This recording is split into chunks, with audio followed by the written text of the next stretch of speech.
1947 में महंगाई कितनी थी? सन 47 की महंगाई जानकर आप दंग रह जाएंगे। सोच कर देखिए कि आज़ादी के बाद 1 लीटर पेट्रोल की कीमत कितनी होगी, 1 लीटर दूध कितने में मिलता होगा जब देश आज़ाद हुआ होगा। लेकिन सबसे बड़ी बात, $1 की कीमत भारतीय रुपए में कितनी होगी, जरा आप ये सोच के देखिए। उस वक्त, उस जमाने में 1947 में लोगों के घर का बजट कितना रहता होगा महीने भर का, मतलब राशन पानी ये वो क्या रहता होगा बजट, कभी सोचा आपने?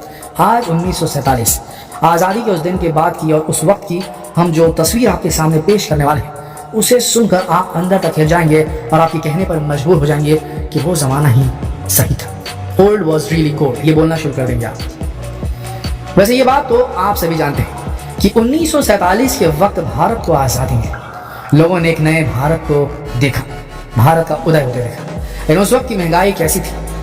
आज जहाँ पेट्रोल की कीमतें शतक पार कर चुकी, 100 से ऊपर भी कहीं, खाने पीने की चीज़ों के रेट सुनकर आदमी अंदर हिल जाएगा। आम के रेट, भाई गर्मियों का सीजन चल रहा है, आम के रेट आपके शहर में कितने हैं ये नीचे कमेंट सेक्शन में लिखना ना भूलें और कंपेयर कीजिए उसे आज से 5 साल पहले के आम की कीमतों से। 50 रुपए किलो भी आम की कीमतें थी किसी ज़माने में, मिनिमम इतना होता था। लेकिन आज आम की कीमतें सुनकर आदमी अंदर से हिल जाता है, आम खाना छोड़ देगा। ये तो मैं एग्जाम्पल बता रहे, आम फलों का राजा है। लेकिन छोटी मोटी चीज़ों की कीमतें इतनी ज़्यादा बढ़ गई हैं कि आम आदमी वहन नहीं कर पा रहा। आम आदमी छोड़ दीजिए, मिडिल क्लास आदमी भी वहन नहीं कर पा रहा है। जो अति धनाढ़ लोग हैं उन्हें फर्क नहीं पड़ रहा है, लेकिन उन अति धनाढ़ लोगों से नीचे वाले जो लोग हैं उन्हें बिल्कुल फर्क पड़ रहा है महंगाई का, उन्हें चोट पड़ रही है।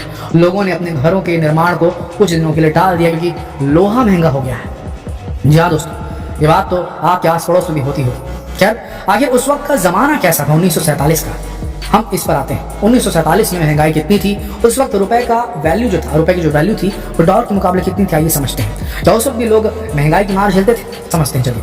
असल में दोस्तों 1947 के वक्त हर चीज़ की कीमत रुपए में, पैसे में, आने में और पाई में की जाती थी। आज के समय आप जिस 1 रुपए को देखते हैं, उस वक्त का 1 रुपए चांदी का हुआ करता था। गौर से सुनिए, 1 रुपए का सिक्का जो था चांदी का हुआ करता था।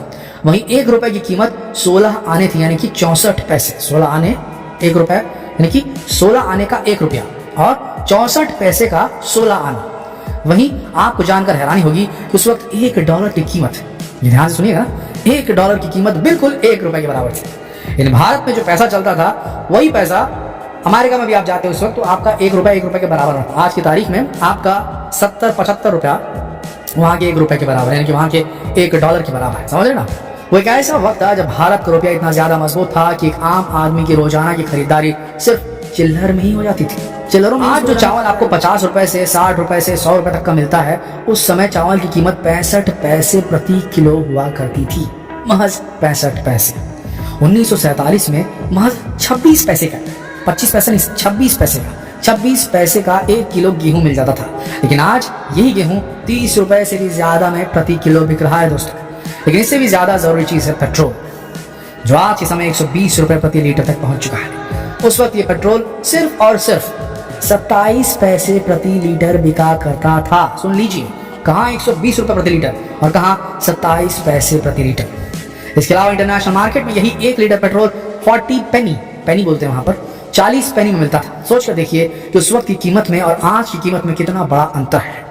लेकिन इससे भी हैरानी की बात यह है कि उस वक्त हवाई यात्रा करना आज के हिसाब से बहुत ज्यादा सस्ता था। कहते हैं कि उस वक्त हवाई यात्रा की एक टिकट 140 रुपए में मिल जाती थी, वहीं आज इस टिकट के लिए आपको हजारों रुपए देने पड़ते हैं। इसी तरह 1947 का बॉम्बे, जिसे आज हम मुंबई कहते हैं, वहां के हालात भी बिल्कुल अलग थे। आज जहां मुंबई की जनसंख्या करोड़ों में है, वहीं उस वक्त मुंबई की जनसंख्या सिर्फ 16 लाख थी। उस दौर में मुंबई में विक्टोरिया नाम की एक टुक घुड़सवारी भी बहुत चला करती थी। कहते हैं कि उस वक्त इस टुक में 1.5 किलोमीटर का सफर करने के लिए आपको सिर्फ 1 आना देना पड़ता था। समझ रहे ना कितना सस्ता था सब कुछ। वैसे मुंबई, जिसे भारत की आर्थिक राजधानी के अलावा फिल्मों का शहर भी कहा जाता है, आप इस बात को जानकर हैरान रह जाएंगे कि उस वक्त एक फिल्म की टिकट मात्र 40 पैसे से लेकर 10 आने में मिल जाया करती थी। वहीं आज इन्हीं फिल्मों को देखने के लिए आपको 250 से 500 रुपए तक खर्च करने पड़ता है। इसकी सबसे अच्छी बात यह थी कि कम से कम पैसों में भी लोग हंसी खुशी अपना घर चला लेते थे। लेकिन आज 40,000 तनख्वाह पाने वाला इंसान भी खुश नहीं रह पाता। वैसे आपको इन सारी कीमतों को देखकर ऐसा लग रहा होगा कि उस वक्त हर चीज कितनी ज्यादा सस्ती थी, लेकिन आपको बता दें कि उस वक्त एक अच्छी नौकरी पाने वाले इंसान को हर महीने सिर्फ 150 रुपए मिलते थे।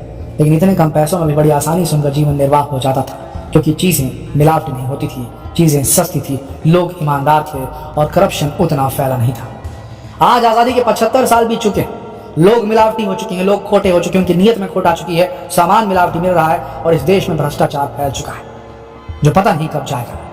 ये भ्रष्टाचार जो है इस देश को एक कैंसर की तरह, तेजी से फैलते कैंसर की तरह खाते जा रहा है। तो ऐसा होगा जब ये कैंसर इतना बड़ा हो जाएगा कि इस पूरे देश को लील जाएगा, उससे पहले कि ये कैंसर हमारे देश के युवाओं के टैलेंट को खाकर खत्म कर दे, हमारे देश के संघर्षशील भुजाओं को, नौजवानों को जो ताकत लगा रहे हैं, अपनी जो हार्ड वर्क कर रहे हैं, वो पूरी तरीके से पानी में न चला जाए, उससे बचाने के लिए, इस देश के भविष्य को सिक्योर करने के लिए अगर हमें कुछ काम अगर करना चाहिए तो सिर्फ और सिर्फ एक करना चाहिए, हमें इस देश से भ्रष्टाचार को मिटा, इसके अलावा कुछ नहीं किया जा सकता। अगर भ्रष्टाचार हटेगा तो आज की तारीख में $1 75 रुपयों के बराबर होता है। जल्द ही हो सकता है अगर भ्रष्टाचार इस देश से हट जाए तो हो सकता है 30, 40, 50 साल बाद वापस से हमारा भारतवर्ष फिर से सोने की चिड़िया बन जाए और फिर से $1 बराबर ₹1 हो जाए। हो सकता है, बिलीव कीजिए, हो सकता है। बस इस कैंसर को किसी तरीके से जितना हो सके इस संदेश को फैलाइए, शेयर कीजिए इस वीडियो को फेसबुक पर, व्हाट्सएप पर, यूट्यूब पर। क्या पता इस वीडियो को देखकर किसका मन पता चले।